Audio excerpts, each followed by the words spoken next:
नमस्कार मित्रांनो, आजच्या या भागामध्ये आपण मसावी काढण्याची सोपी युक्ती पाहणार आहोत. या ठिकाणी 3 संख्या लिहून काढलेल्या आहेत, 195, 312 व 546. आता यांचा मसावी काढायचा आहे आपल्याला. मसावी महत्तम साधन विभाजक. तर या 3 संख्यांचा आपल्याला मसावी काढायचा आहे.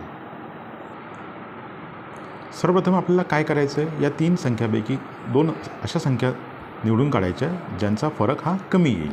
आता 195 आणि 312 यातील फरक हा कमी येईल 312 आणि 546च्या तुलनेमध्ये. त्यामुळे आपण 195 आणि 312 ह्या 2 संख्या निवडूया. 312मधून 195 आपण वजा करूया. आपण 312मधून 195 वजा केले, त्याचे उत्तर 117 आले.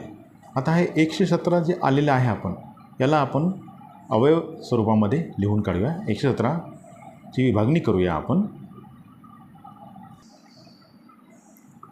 117ला आपण 39 गुणिले 3 असं लिहून काढलं आहे. 117 हा 13च्या टेबलमध्ये येतो का ते पाहावं लागेल आपल्याला. 39 गुणिले 3 आपण 117 असं लिहून काढले.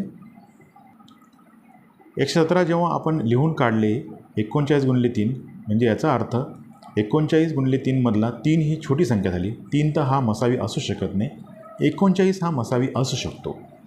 39ने या सर्व संख्यांना भाग जातो की नाही तेही पाहावं लागेल. 39ची फोड आपण 13 गुणिले 3 केली आणि परत 3 आहे. म्हणजेच या ठिकाणी या 3 संख्या आहेत 195, 312 व 546 यांचा मसावी 39 आलेला आहे. 39ने 195ला भाग जातो, 39ने 312ला देखील भाग जातो आणि 39ने 546ला देखील भाग जातो. आता दुसरे उदाहरण पाहूया. 84, 98, 126 या 3 संख्यांचा मसावी काढायचा.